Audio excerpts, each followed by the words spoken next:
damage. Yes, Doctor. And the police are particularly anxious that the cause of death be determined at the earliest possible moment. It's a pity. She was a very beautiful woman. One hates to perform an autopsy on a beautiful woman. But you've no other choice, Doctor. Most unusual. There are no marks of violence on the body. What do they suspect? Poison? Have they any idea? My understanding is, Doctor, that the authorities are entirely at sea as to how she was killed. They know why, but, and they also have the fellow who killed her. But... Yes, that doesn't matter. That's none of our business. Our business is to find out what killed her. And yet, one often wonders, what could have caused the last thought that was cut off by death? If it was spoken now, what would it be? Yes, you're here. You found me at last. But you know what you killed me. I warn you. Don't come and outstep. No, don't, please. Don't! No, I told you I didn't want the bandage. Why, Laura? Why are you so opposed to the bandage? Does it remind you of something, perhaps? What do you mean? Oh, nothing, Laura, nothing. Now, won't you lie down again and let me complete the examination? You're a sick girl, you know, in a highly nervous condition. I want to know what you meant by saying the bandage reminded me of something. If you don't know, how should I? You don't fool me for a minute, Doctor. I know how you feel about me. Do you, Laura? Then I wish you'd tell me, for I don't know. I don't know how I feel about you at all. You're clever, Doctor. But I'm wise to you and that fool of a son of yours. How long have you been married to Ward now? Too long. And why don't you give him his divorce? He's asked you often enough. I'll give him a divorce when I'm good and ready. I see. I'm not afraid of anything he can do, or you, or anyone else. What's that? Your heart's beating like a trip hammer. I must warn you that this high state of nervous tension... What's that noise?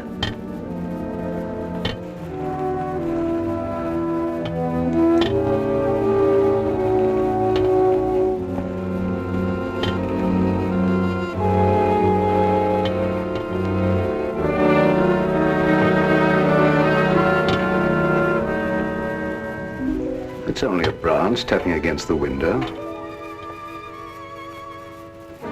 Now, my dear Laura, if you want me to help you, you must tell me what it is you fear. I told you I'm not afraid of anything. I know what's going on here. Someone's trying to scare me out, but it won't work, see? Here I am, and here I'll stay until I rot. I'm afraid there's more truth in that than you suspect. Laura, I must ask you not to cause Father any more trouble. I don't want you threatening him, you hear? You too. You're so cute. I'm sure you want to be alone. You're not going to make him pay for my mistake. What are you going to do about it? I'd like to... You'd like to choke me, wouldn't you, Ward? You haven't got the nerve.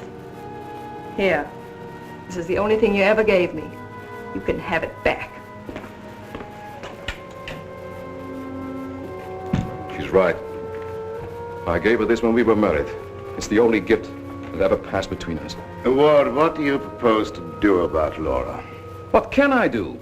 She won't leave me. She won't give me a divorce. Well, things can't go on this way, you know. Dad, what is the matter with her? What do you think is wrong? I don't know. She wasn't this way until she began getting those letters from abroad, you remember? Yes, it had something to do with those letters. But you would have thought that when they stopped coming that... What is it, Elizabeth? There's a patient, Doctor, a Mrs. Williams. Williams? That's the name she gave, and she's decked out like she's going to a horse show. I can't see anyone today. Ask her to make another appointment. Dad, please don't let what has happened interfere with your practice. Oh, very well. Send her in a few minutes. Sure, Doctor. Oh, yeah, that Bill Raymond's waiting. Do you want to see him? Who's he? That private cop who's always hanging around just hoping somebody gets murdered. Oh, yes. He's probably come for his check. Take care of it, will you, Ward? Yes. Elizabeth, Yes. this for you. Gee. Thanks, Mr. Waring. But this belongs to Mrs. Van E, doesn't it? Not anymore. It's all yours. She won't get sore, will she? I don't want to have any trouble with her. You know how she is. I know. We all know Elizabeth. And I want to thank you for your patience. Run along now, Lilibet. Yes, Doctor.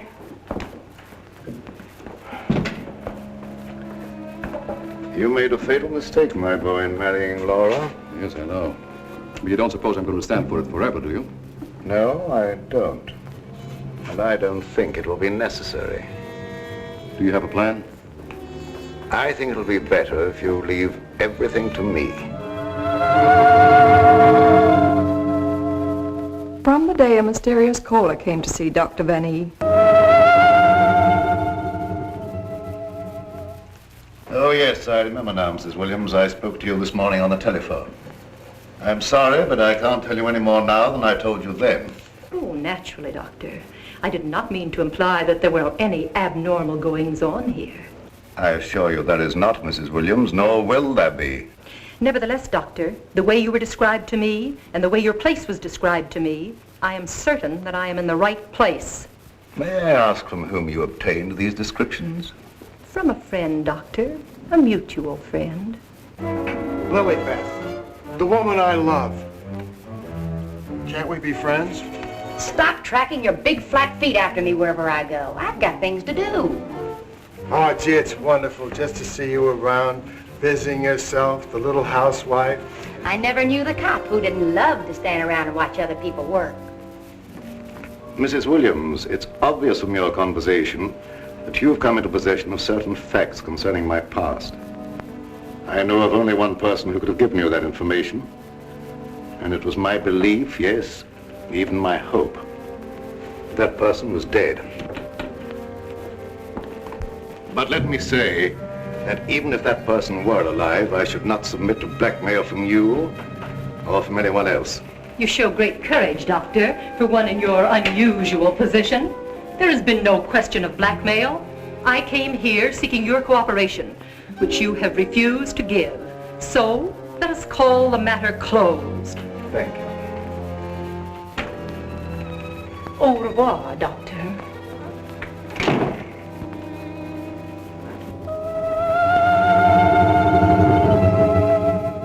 Then came this sinister pair.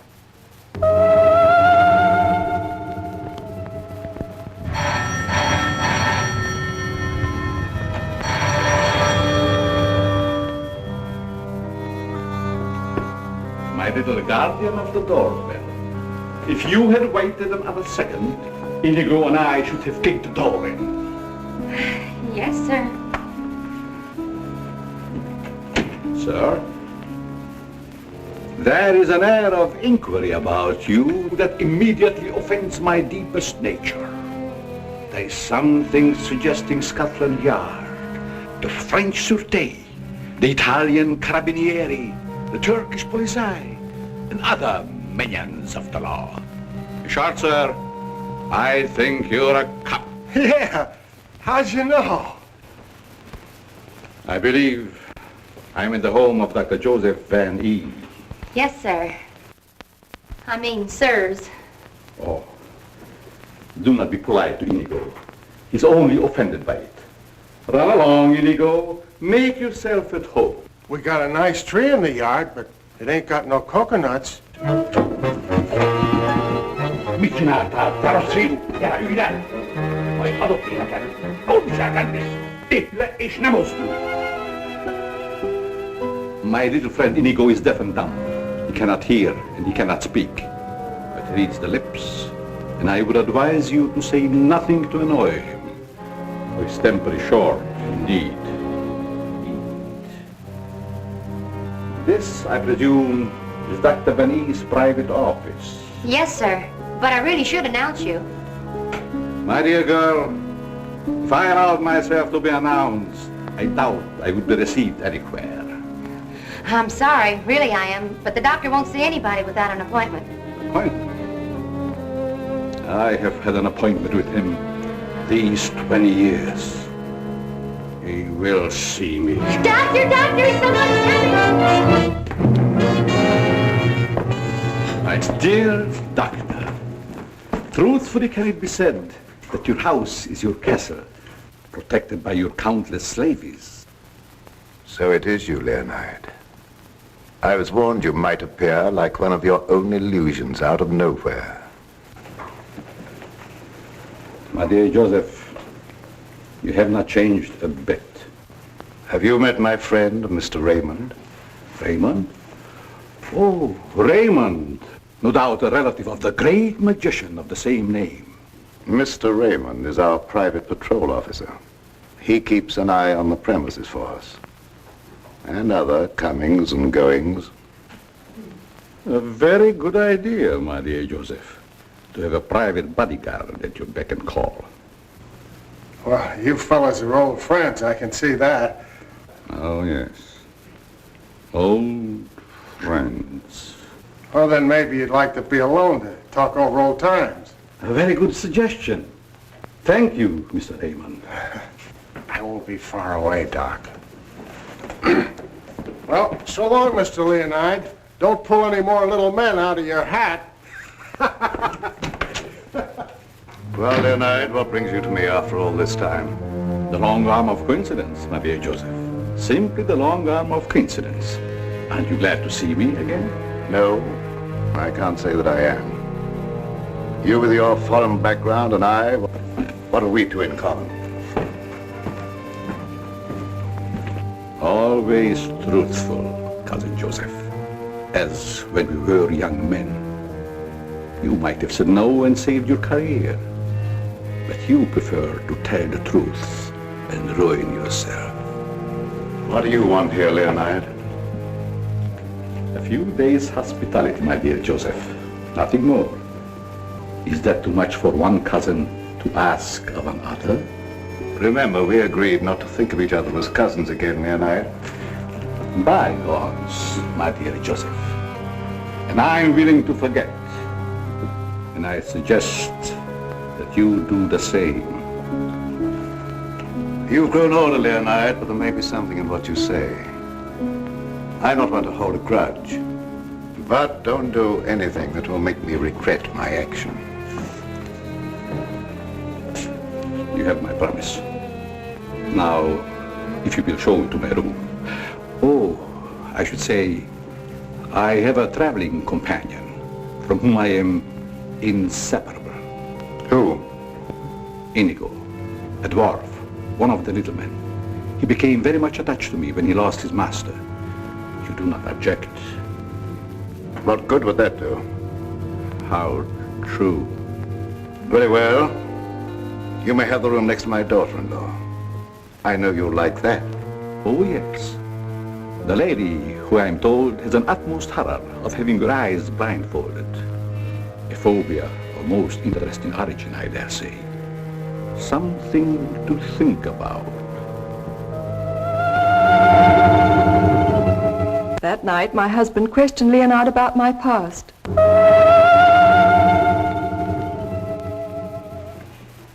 Cousin Leo!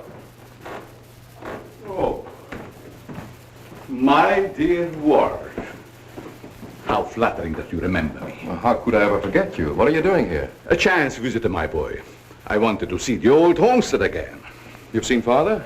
Yes, and he received me with open arms, in a manner of speaking. I don't mind telling you, you came at a very bad time. We're having some trouble. My boy, Trouble and I are like this. I presume you refer to the charming lady in the room next to mine, your wife, I believe. Yes, Laura. I haven't met her, but I'm looking forward to the pleasure. I'd like to talk to you for a moment. All right. Perhaps you can help us. By doing what, my boy? You've been everywhere. You were caught in Europe during the war. I'd like to show you something. You may be just the person I'm looking for. If I can be of any service. Did you ever hear of a dance team called Renee and Lorette? I don't think so, my boy. And then again... There must have been such a team. Look. Renee and Lorette. The dance of the green mask in the green room in Paris. The green room.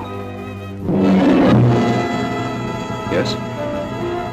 Oh, the face of the man does seem slightly familiar. May I ask where you got this photograph? The maid, Lilibet, found it in Laura's room and turned it over to me.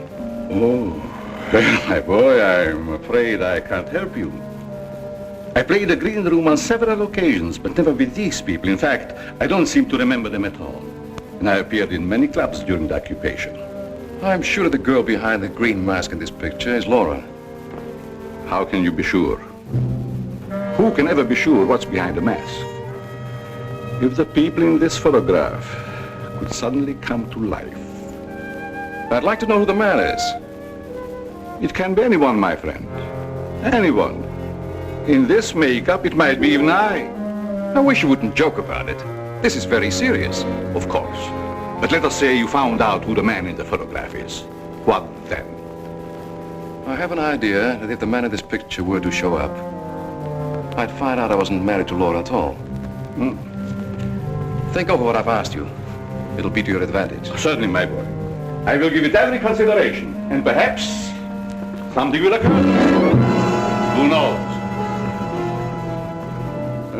Don't you want to leave the photograph with me for my further study? It might be the very incentive that my memory needs. No thanks. I'll keep it. As you wish.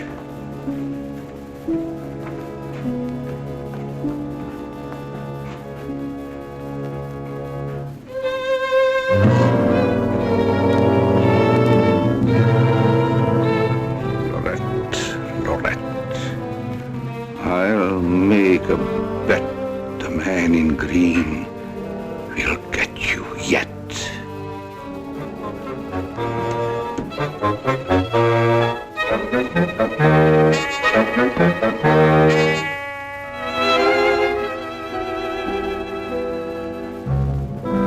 Here you go.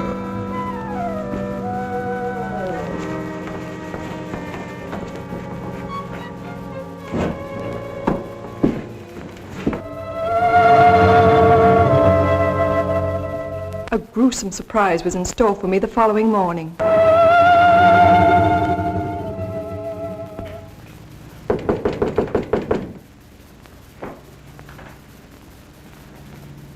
Who is it? It's me, ma'am. What do you want? The afternoon mail. You wanted to know when it arrived. Was there anything for me? Yes, ma'am. Put it under the door. I can't. It's a package.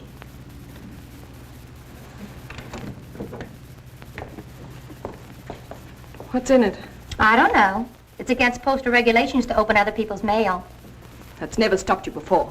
I'd like to know what you mean by that remark, ma'am. Oh, shut up and get out. Don't you want me to help you open No, it? I don't. Get out. It's addressed to you in green ink with a warning. Look out for the man with the green mask.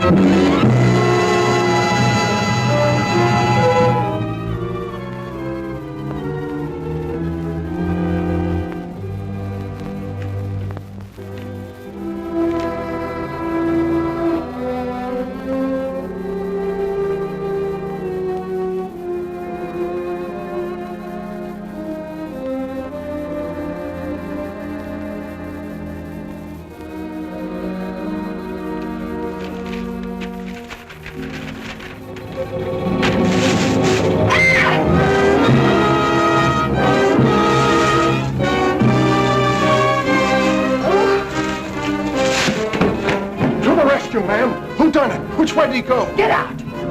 Get out. I just heard you yell. I was hoping it was a murder at least. Get out. I tell you, you have no business here. Well, but you don't understand. I'm supposed to be here. That's what I'm being paid for. Paid? Yeah. You see, I'm Bill Raymond, private cop in this neck of the woods. I was hoping we'd have a little murder or something happen around here so as I could solve it and get my old job back at Central Homicide. Nothing personal, of course. Who told you to say these things to me? Well, nobody said nothing to me. I was just waiting around outside to see Dr. Van E, and I heard you yell. So you're a friend of that crazy doctor and his son. Crazy? I wouldn't exactly say that, ma'am. The doc's a pretty good egg.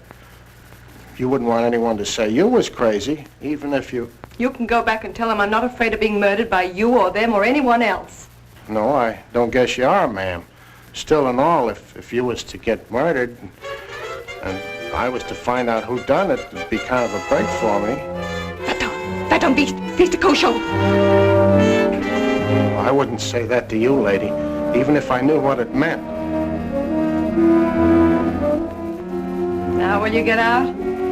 All right, I can take a hint. I to the bedroom companion you've got there. Get out.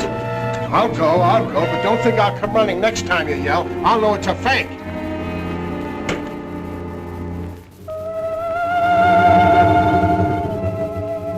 I became afraid and my mind started to crack.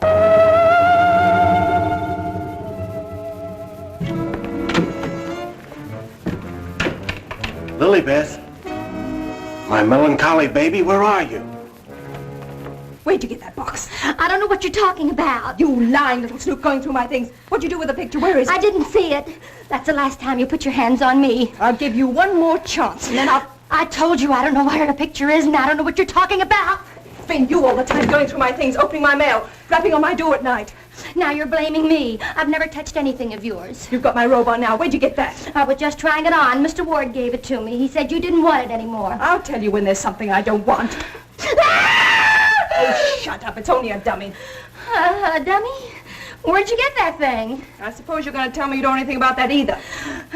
Oh, I bet it was in the box. In the box I brought up for you, that's what. There were no stamps on it. How did it get in the mail? I don't know. The doorbell rang, and I thought it was a mailman. I opened the door, and it was sitting there on the stoop. You're lying. No, I'm not. I don't mind telling a lie now and then, but I'm not lying now, honest. You're trying to scare me out. I'm not leaving. No, but I am. You come here. You and Mr. Ward are pretty thick, aren't you? Thick? Yes, thick like your head. He's fallen in love with someone else. Who's she? I don't know. It's not me. I know it isn't you. I know all the signs. He's fallen in love with some simple-faced man. There's always a way to get even with them. I've got to find that picture. Otherwise, they won't know what he looks like. I've got to send it to the police. He won't dare touch me. Who do you mean, the man in the picture? Have you seen him? Maybe I have, and maybe I haven't. Maybe I saw him go behind the thicket, or through the wall, or under the house. He's here in the house? Yes, I let him in. I let him in.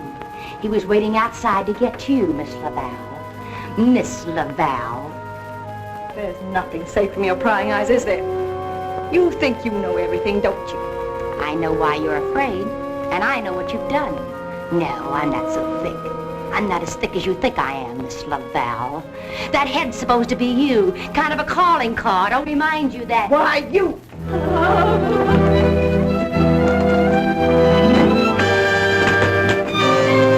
Excuse me, lady.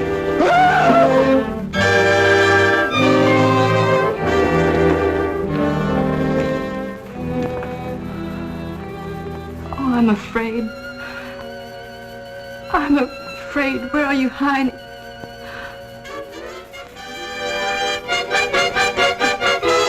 Dr. Fanny! Dr. Fanny!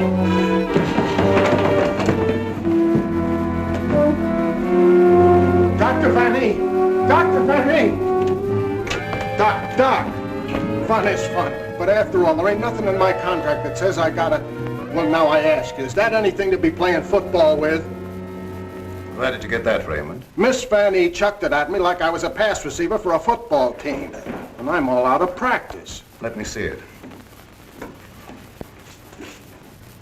This comes from a group of anatomical specimens that was locked in a room in the cellar.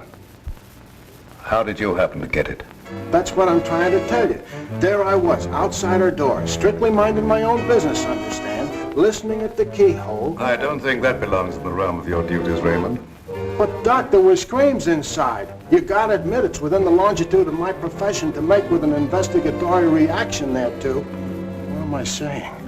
I don't understand how this head got from its locked room in the cellar. Well, the way I heard it, it was sent to Mrs. Van E. That was rather a gruesome practical joke. Why, your anatomical locker hasn't been opened for ages. I think you once told me you'd lost the only key to it. I know.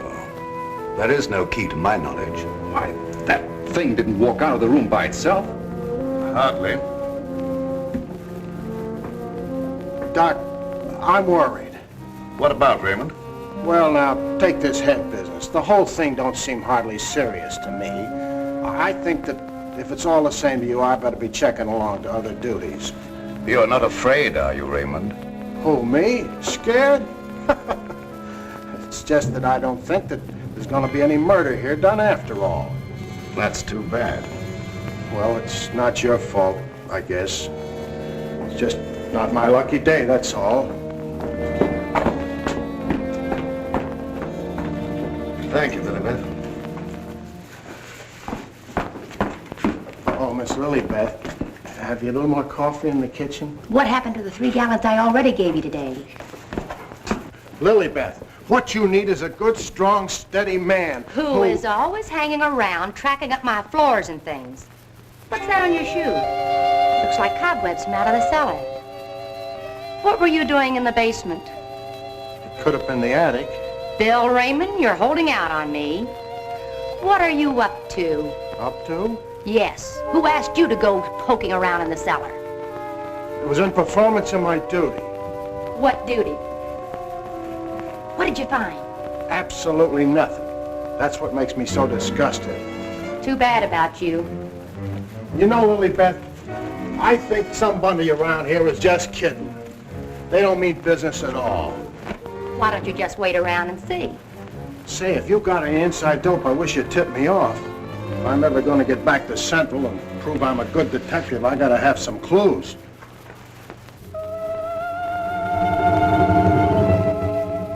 Yes, I was scared. Scared of my life.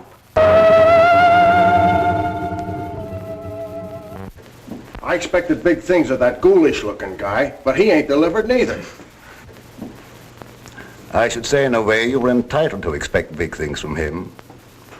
Leo was once confined in this house when it was an institution for the insane. Nerves, you know. Do tell. Well, then, he must know his way around the place, huh? I understand while he was here, he engineered an immense number of secret passages through which the guards could keep an eye on the inmates at night. Finally, he took one of these passages into the outside world, and we heard later he'd been seen in Europe. Ah, Europe. That's where history's being made today. Gee, I'd love to travel and... Well, perhaps you'll have an opportunity someday. Not if something don't happen around here pretty soon to make me famous. That Lilibeth. I've been trying to get a cup of coffee off of her all day. She don't care what happens to my metabolism. Metabolism. That's a good word. I wonder what it means.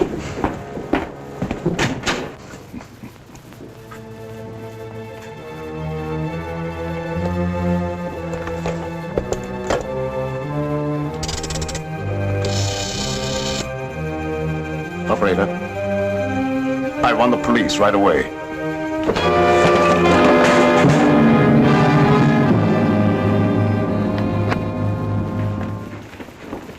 Stop crowding me. But, hon, don't you want me around to protect you? That indigo guy might... Yes, but who's going to protect me from you? Lilibeth. My wild Irish rose. I just live for the day when I can take you out of all this. When I can slave and get you the luxuries in life. Gee, I'd gladly work my fingers to the bone to buy you expensive motor cars and furs and jewels and things and serve you breakfast in bed. What's the matter with me? Am I crazy? Yes, and I'd hate to hang by my neck until you got me all those things. Yeah, you might get a little blue in the face. Still and all I gotta do is to find myself one slightly murdered body, and I'm in. Stop looking at me. Oh, Lilibeth, sometimes I think I'm not getting anywheres with you. What do you think? I think you've got a good idea there. All right, all right. You'll be sorry someday when you see my picture in the paper. Wait and see. Hey, Lilibeth, why don't you answer the doorbell? Maybe that indigo guy wants in.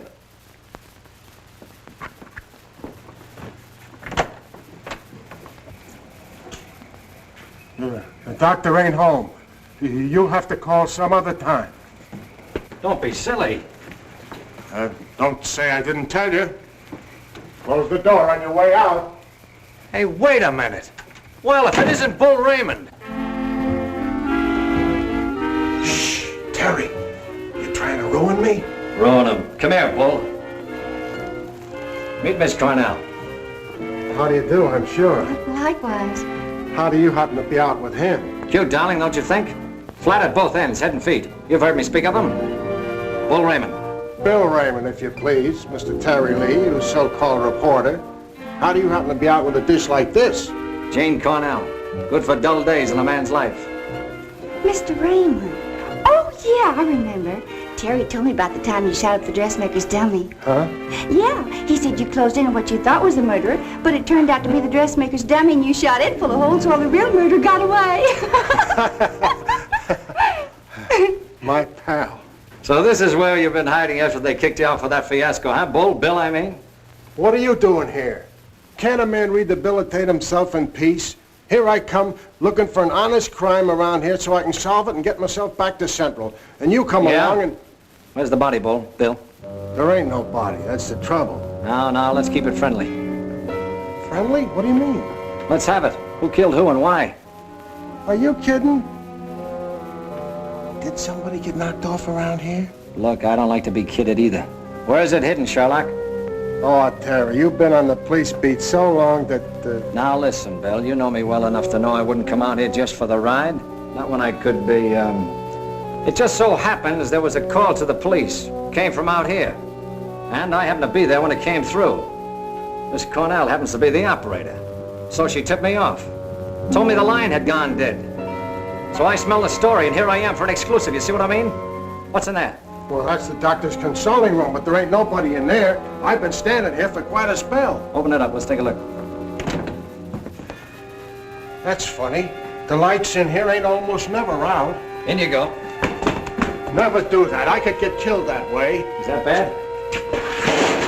Oh, so nothing's happened around here, huh? It's busted.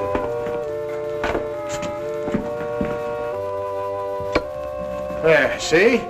Like I said, there ain't nobody here.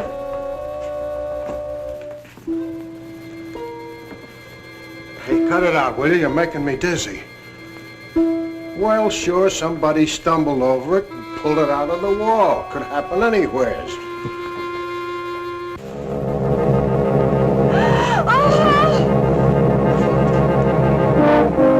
Wants to shake hands with you, Bill. Step right up. Not me. You seen it first.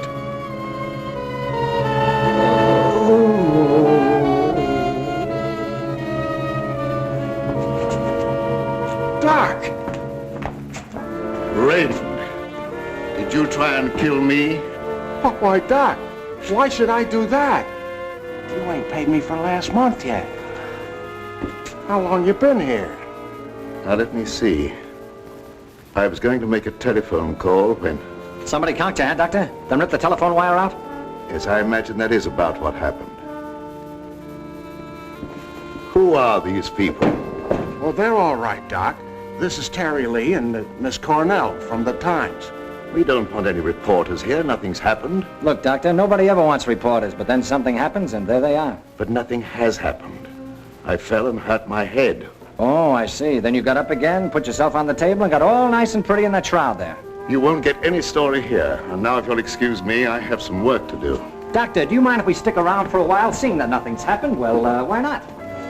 Very well, you may stay for a while, but I warn you, if you make yourselves objectionable in any way, I'll have Raymond throw you out. Well, come on. You heard what the doctor said. He's busy. Get out of the office.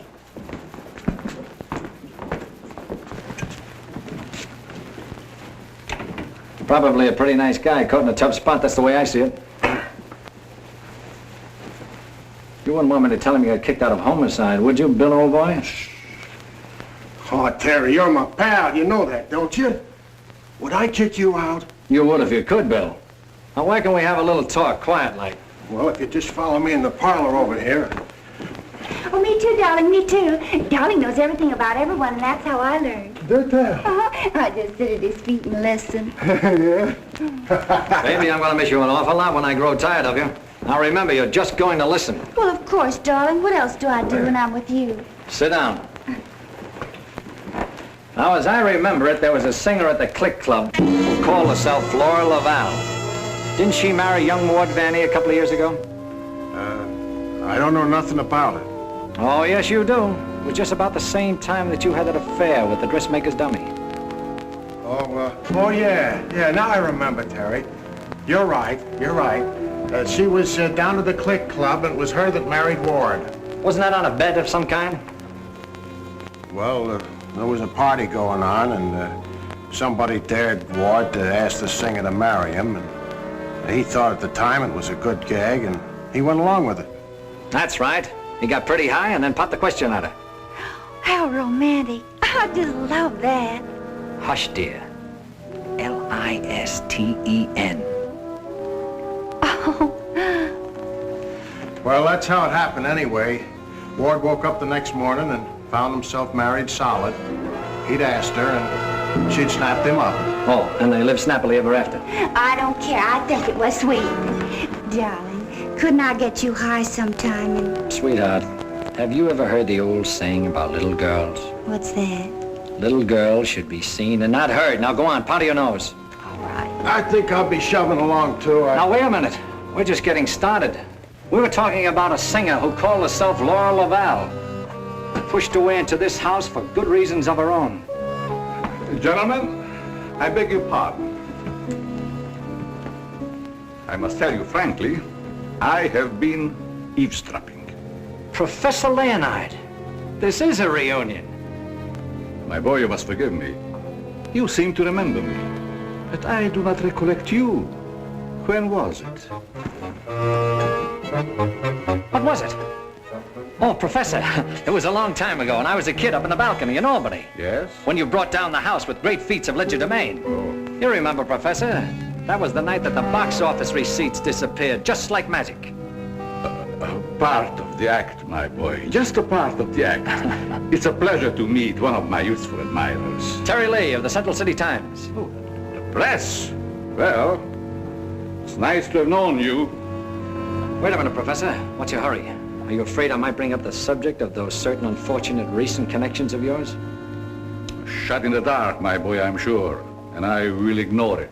Of course. And this young lady, no doubt a companion of yours. Jane Cornell, my fiancée. Delighted. Likewise, I'm sure. Delightful. And I would suggest to take very good care of her. Mr. Lee. Oh, I haven't had a chance to talk to him yet, Mrs. Van E. Never mind, I'll tell him myself. Darling, I met her upstairs and I told her all about you and that you know everything about everyone. Thank you very much, dear. Welcome to your living room, Mrs. Van E. Thank you, but it isn't my living room. I understand you're not unaware of my position in this house. Well, maybe you can tell us about it. I'm being kept a prisoner here against my will. I'm alone and friendless. I'm sorry. Why haven't you called the police? They've done nothing but to call for the police. They have kept me penniless so that I can't leave. I understand. They're trying to destroy my mind, Mr. Lee. By innuendo and indirection, they're trying to make me believe I've done something dreadful in the past. That I'm to be the victim of some horrible vengeance. You know best about that. I'm innocent, Mr. Lee. I've done nothing. Now, this doctor's brought some stranger here with these tricks and illusions to further make me You believe... mean the professor and his little, Yes. You must help me, Mr. Lee. Laura, it's so good to see you downstairs again after all these days being locked in your room. You know perfectly well why I've remained locked in my room. Ward, this is Mr. Lee of the Times, the gentleman I told you about upstairs. Oh, yes. Look here, Mr. Lee. We don't want any more of that front-page splash stuff, such as I got when I married Laura. Your wife's been telling us that she's being kept here under constant threat. She is out of her mind. See what I mean, Mr. Lee? They don't overlook a single chance to put it in my head that I'm crazy. Perhaps I can explain, Mr. Lee. We don't believe there's anything wrong with Laura now. But we are sure something will happen to her mind if she continues to live under this strain. It's just as I told you. They're behind it. Can't I make that clear to you? They spend all their time trying to terrify me. They write me letters in green ink. They send me dummy heads wrapped in green paper. Anything to frighten me so I can't sleep. I can't think. The only thought in my head is that I'm going to be killed. These are very serious charges, gentlemen. And I might say it'd make a perfect front-page splash. Lee, if you dare print a word about those ravings of my wife... Don't do anything to make me think they aren't ravings, Mr. Van E.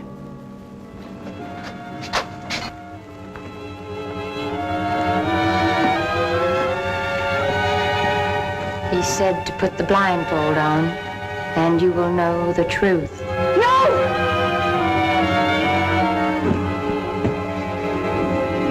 What's wrong with her, Doc? Quiet, Raymond. You don't mean that she's... Dead, Raymond.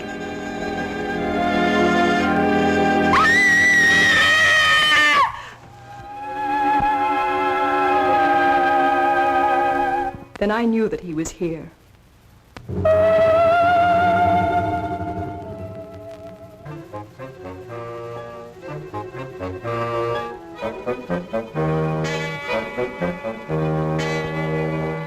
She's coming out of it, but she's in an advanced state of shock. May be necessary to administer a sedative. That's intended to shut her up. I'd like to hear her do some more talking, Doctor. If her mind is allowed to dwell upon what's happened, that may be the breaking point. Well, you've got all the answers. Look here, Lee, I don't like your tone. If you have any insinuations to make them to me. Okay, I will. Suppose you and I talk this over downstairs. I don't recognize your right to question me. However, if it'll make you leave Father alone...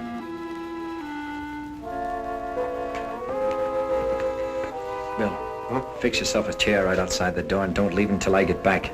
Sure, sure. But what about Lilybeth? Don't she rate nothing around here? Now, Lee, first I'd like to see your credentials. You bust in here saying you're a reporter.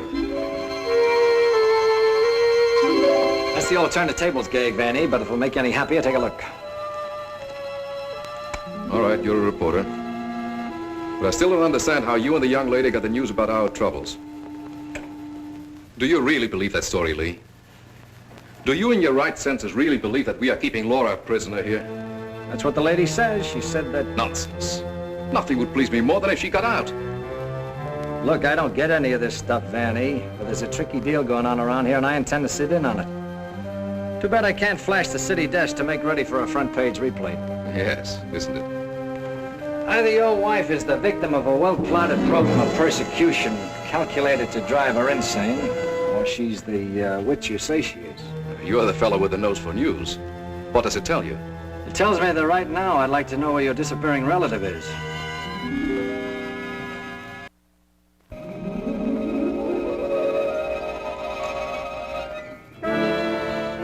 Get back, you fool. What's out there? I have a right to know.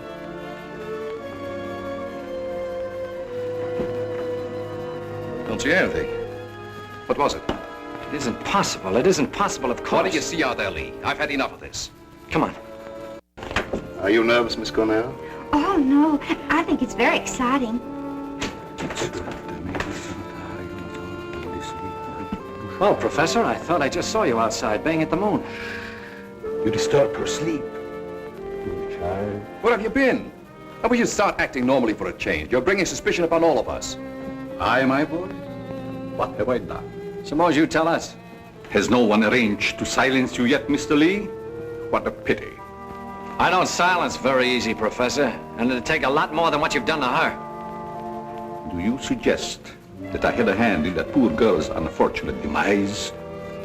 Why don't you behave yourself, Professor? Mr. Van E here has the right idea. You're just gumming up the works. I did my humble best. Who are you working for? What do you expect to get out of it? I'm discharging a debt, Mr. Lee. A debt contracted many years ago. Now, are you any wiser than you were a moment ago? No, but I'm beginning to get a general idea. By the way, how's that little girl of yours? I hope fervently that nothing happened to her. She would look so beautiful lying here. Look, Professor, I may not have been very smart in bringing Miss Cornell here, but if I thought you had any plan to do that... Why do you persist in making me the villain, Mr. Lee?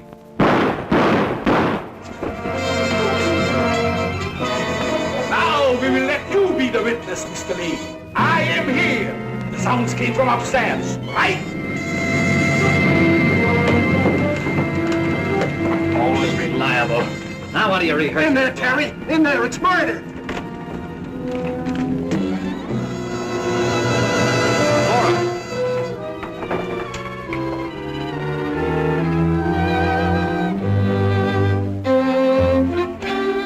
Jenny, wake up! Wake up!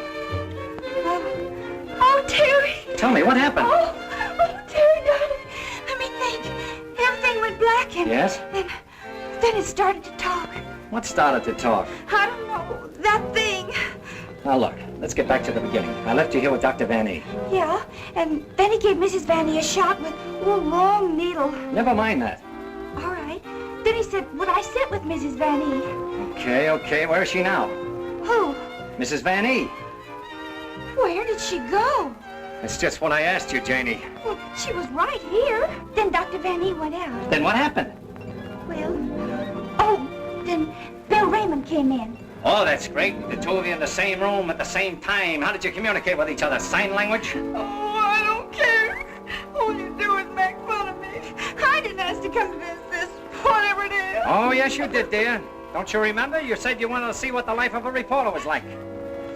Don't forget, Mr. Lee, one must not expect too much of certain types of mentality. Shut up, Bill Raymond. I remember you when you couldn't even make your X. Oh, I want to go home. We can't go home, darling. We've got to get a story. Why?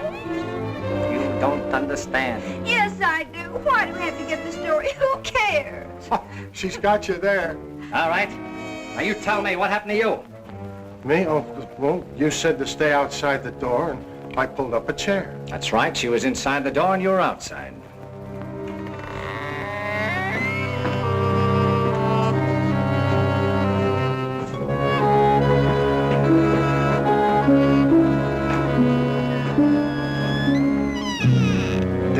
Then come that odor of heavenly perfume. That wasn't Lily Beth. It was sweet and penetrating, like an ancient drug. And I felt kind of sleepy-like. Oh, so sleepy.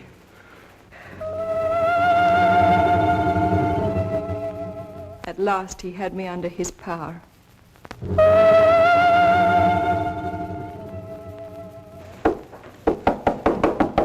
There must be a button or a gadget of some kind around here.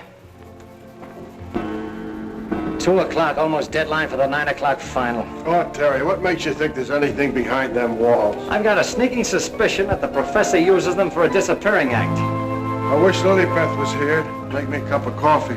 Well, she's right over in the doctor's office. Why don't you ask her? Poor Lily Beth. I kind of hinted that all I needed was a murdered body, but I didn't think she'd take it personal. Will you stay with those walls? I've been around them 3 times, Terry. Thing I can't understand, if the professor was down here when the trouble was going on upstairs, he just had to be 2 different guys in order to have a hand in it. Oh, Terry, let's figure it out in the morning, huh? What's that?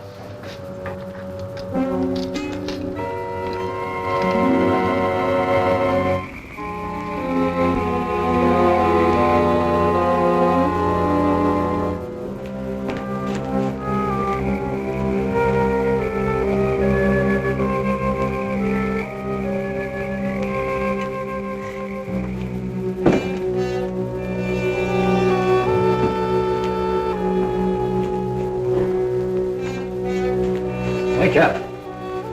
Either something or somebody opened the front door. That's the shortest night's sleep I've had in a long time. All right. Now that you're good and rested, let's see if we can understand what happened upstairs. Well, do you think it had something to do with that picture, maybe, that Lily Beth found in Mrs. Van E's room? What picture? Oh, the one with the couple with the 2 masks, you know, like we found, like that mask. Who has the picture now? Well, young Van E, I guess. That's a point. Where has Mr. Van E been since his wife's disappearance? Well, him and his old man are sleeping good. I guess they got some sense. Oh, no. I've already checked that, and they haven't slept in their beds tonight. Wake up! I refuse to answer on the grounds that my attempt to incriminate or degrade me. My unconscious mind. Now look, Bill, please stay awake for a while. Now look, tell me, what happened when you smelled that sweet odor in the hall upstairs? No, it smelled lovely. Lovely, that's all I can remember. And Dr. Van E had already left Laura's room, is that right? Yeah, he'd gone out, and he said goodnight, and he had given her some sedative or something that he said would take care of her till morning, and then he went down the hall to his own room. And then you fell asleep? Yeah, no, I just kind of dozed off a little. Like this. Here's your coffee, sir. Terry, that's a dirty trick. Stay on the other side of that window. What for? Take a look. I'm looking. What do you see?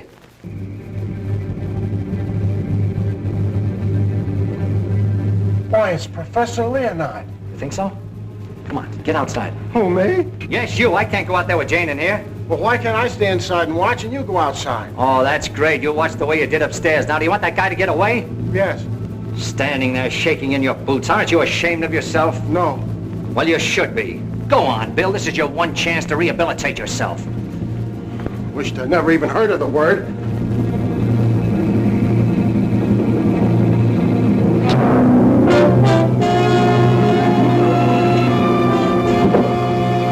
Have your gun ready.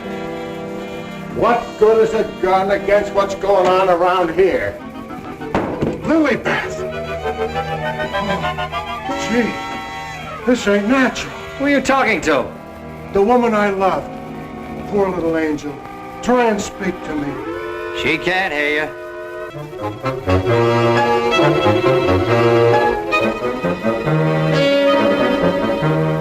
What was you doing outside? You're supposed to be dead. Now you stay right here, honey. I gotta catch that guy in the shrubbery. Oh, gee. What are you doing to me, Lilybeth? I got work to do. Lilybeth, be reasonable, will you? If you don't cooperate, I'll never get back to Central. Never mind, Raymond. Take care of Lilybeth. Lilybeth! Yeah, that's who it was. I opened the door and she fell right in my arms. Like she had something special to tell me. You notice that fragrance about her? And to think this wilted flower was once even as you and I. Take her back into Dr. Van Ee's office. What's she doing wandering around? She's supposed to be a corpse. What happened to that guy outside? Never mind. You found her. I never knew she was lost. I missed her. I missed her from my office. Will you please take her back? What are you going to do? Yes, Doctor, and what have you been doing? We've turned this house upside down trying to find you. Hardly that, young man. If you'd done that, you would have found me. Now, Raymond, we can't allow this girl to remain in this condition any longer. But what can you do? She looks like a perfect stiff to me. Bring him into my office. Oh, Doctor, this may not be any news to you, but your daughter-in-law has disappeared. Oh, how dreadful. But let us say somewhat overdue, eh, Mr. Lee? You don't seem very surprised to hear about it. Young man, when you've been devoutly praying for something to happen, you accept your good fortune without question.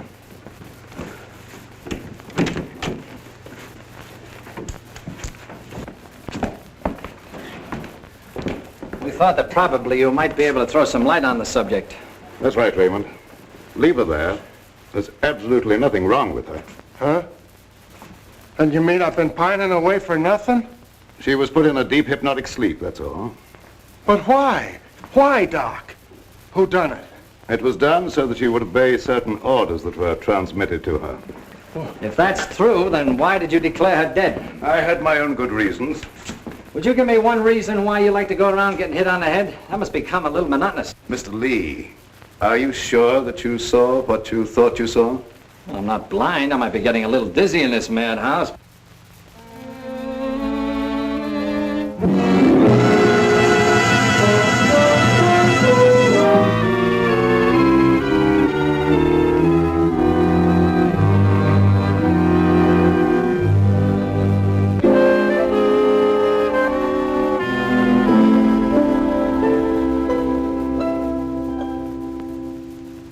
You know, Doctor, morning isn't very far off. And when the police get here, you've got an awful lot of explaining to do. You're in this up to your neck. By morning, let us hope no explanations will be necessary.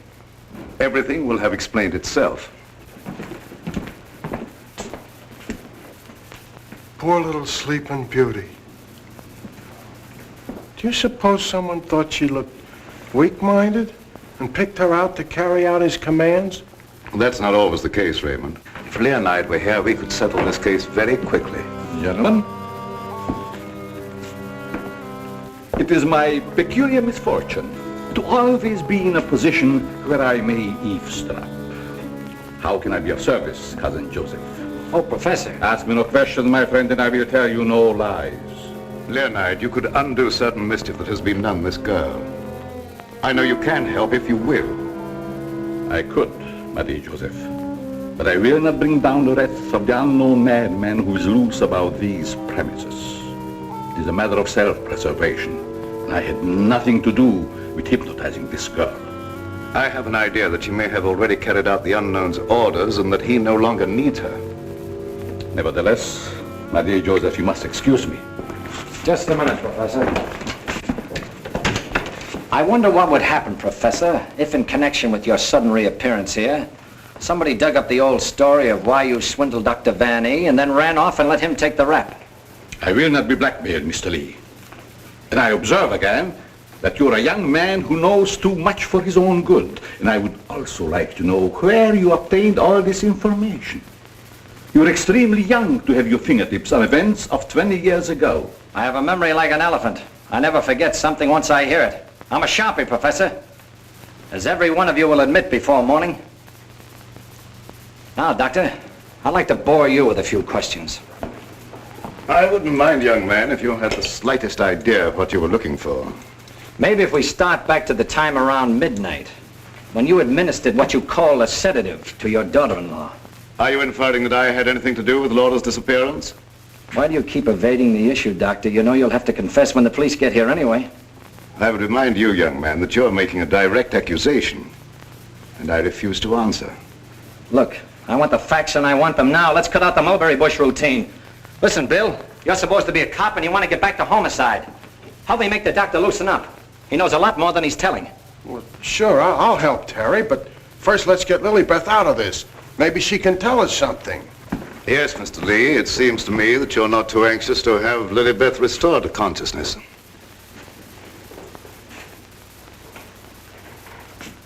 What do you hear, Doc? Her heart's in a very depressed condition. Someone's been giving her orders by mental telepathy. Hey, could I learn to do that? Supposing Lilybeth was in the kitchen, could I telegraph her a wish for a cup of coffee, huh? Perhaps, Raymond, someday when we have a little time, I'll indicate the principles of hypnosis to you. Thanks. Dear Joseph, the principle of hypnosis isn't as simple as you would make them believe. It requires a long and patient study. But I will risk the wrath of the unknown. For I see you truly love this child. And for your sake, I shall use my knowledge. Oh, gee, thanks, Professor. You're solid.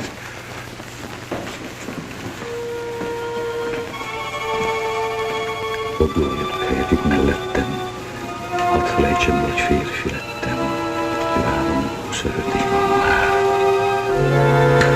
Wake up! Wake up! Lilybeth, darling! Keep your big hands to yourself. What are you slapping me for? Professor, put her back to sleep. It's better that way. What have you been doing to me? Me? What have I been doing? Yes, what have you been doing? You gotta learn me that hypnotism trick. It's my only chance. Tell me, Lilybeth, what happened? Well, I can't seem to remember it. It all seems like a dream. Did you see anyone? No. But I do remember a perfume, a sweet odor. Yes, go on. Terry. Terry, darling. Oh, Terry, darling. Yes, Jane. What is it? Is it Halloween? No, it isn't. Then why was that green face bobbing up at the window? What? Yeah, a green face just like the one I saw up in Miss Van E's room. You saw a green face in Mrs. Van E's room? Well, yes, darling, that's what she was shooting at. I mentioned it to you, but you're so scatterbrained. Yes, dear, I'm scatterbrained. Does your mind feel rested now and everything after your nap? Mm-hmm. That's a good girl. Now, come on, tell me, what happened? Oh, don't yell at me. I can tell you just how it happened. We were alone in the room, and Laura was going to sleep. And then she said, "Oh, take away the bandage." And I said, "What bandage?" And then she said, "Oh, don't shoot me. I didn't mean to do it." And then, the room got awfully black. I think somebody must have turned off the lights. Just like that. Go ahead, you're doing fine. Well... Yeah, the lights had already gone out. Uh-huh. And the room got awfully dark. You've already said that. Think hard now. You saw a green mask. It came out of the wardrobe. Like a moth? Yes, darling, just like a moth. Oh, how clever of you. He was just like a great big moth, and he flew around and Please around, don't around. make yourself any dizzier than you are. Now tell me the rest of it. Well, I just don't see how you could remember that it was like a great big moth. And did you see it? Were you there hiding in the wardrobe, maybe? No, I wasn't in the wardrobe. Now look, Jane, please, be yourself. No, I mean, don't be yourself. Just relax. Relax. Mr. Lee, just a moment. Where were you?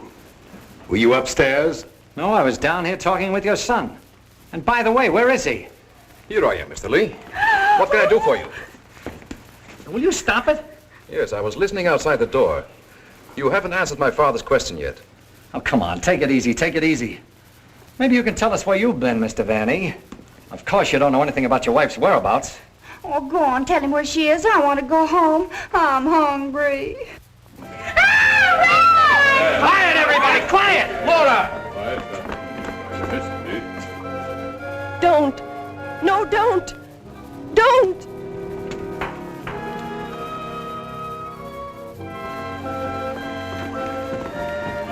Laura! She's under a hypnotic spell. Ladies and gentlemen, it has been an exciting night, and you all are deserving of some explanation and relaxation for the strange goings-on. The guy who's doing the talking is behind the wall somewheres. Now you're getting smart, Sherlock. We introduce at this time the team of Laurette and Renee as they appeared at the height of their success in the green room of the Paris Crillon. Sure. The mask. The picture. Mademoiselle Laurette. Now I know who he is. Mademoiselle Laurette will now put a bandage over her eyes, the better to see the inner truth. Very good, Renee. Very good. Just like the old time. Would any member of the audience like to ask Mademoiselle a question? Come, Mr. Lee. You have been so full of questions up to now. I'm thinking, brother. We cannot keep Mademoiselle too long in this delicate mental balance. She has been under a great strain lately. Then I will ask the questions myself. Yes, Rennie, I'm at your command. Are you afraid now? No, I'm quite safe. Will you tell the truth? Yes. They came to me and said your partner, he of the magic feats and rare impersonations, is a spy. But we can't prove it. We will give you 1,000,000 francs if you, Laurette, bring us that proof. Now we shall know. You gave them the proof they wanted? Yes. They took him away to be killed. Yes. What was he to you, this man you betrayed? This man you sold to the enemy for money? He was my husband. When they told you he was to be executed, you sent this man a gift for his last moment before the firing squad. What was it? It was a green scarf for his eyes. Like the one you're wearing now? Yes. Why did you send it? It was my scarf. I wanted him to know I had betrayed him because I hated him. He was good and kind, but I hated him for the power he had over me. I see. That is your only defense. You hated. You thought they shot him. You escaped to America. You thought you were safe. Then you found out he was alive and wanted revenge. Thank you, Mademoiselle Laurette. You may remove the bandage now. What do you see on the cloth, Mademoiselle? There's a hole in it. Yes. What else, Laurette? What else? There's blood on it. There's blood. I have come back. I am here. And I will have my revenge. No! No, don't touch me! Ah! Outside, under the window, you know where.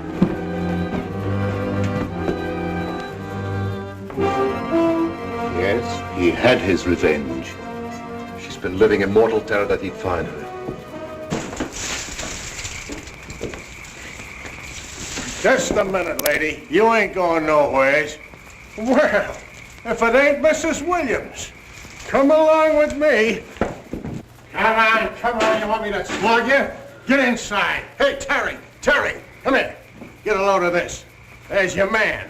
At last I caught me a murderer. You're wrong. I never laid a hand on her. Nay, my boy, you kept your promise to me. You said you wouldn't touch her. But she's dead, ain't she? And you ain't going nowhere till we find out what killed her. And you, Professor, you know too much for your own good. I'm holding you, too. Now you're getting smart, Bill. Well, Professor, I see you two know each other. Yes. Rene was my assistant. I taught him everything he knows. He went out for himself and became a success. Later, we met in a concentration camp. And here we are. A small world, Mr. Lee. A small world, indeed. Terry, isn't this the place where you get the marriage licenses? No, dear, this is the morgue, the morgue. Oh, darling, you say the cutest things. The mark! Oh! Now, never mind, dear, you just stay right here. Nobody will get you. Oh, but Well, Doctor, got anything to add to my story of the year? Who's this Rene? Rene was her husband. She turned him over for a sum. Figured the Nazis would take care of him, but he had ideas of his own. Look, Doc, was it murder? Do I finally get a break? Was she murdered? We're sending the report to the police. What was it say? Ah, come on, Doctor, don't hold out on us. I didn't understand it at first, but I do now. There were no marks of violence on the body, and we found no internal disturbances. What does this all add up to, Doctor? Yes, let's have it. She was literally scared to death.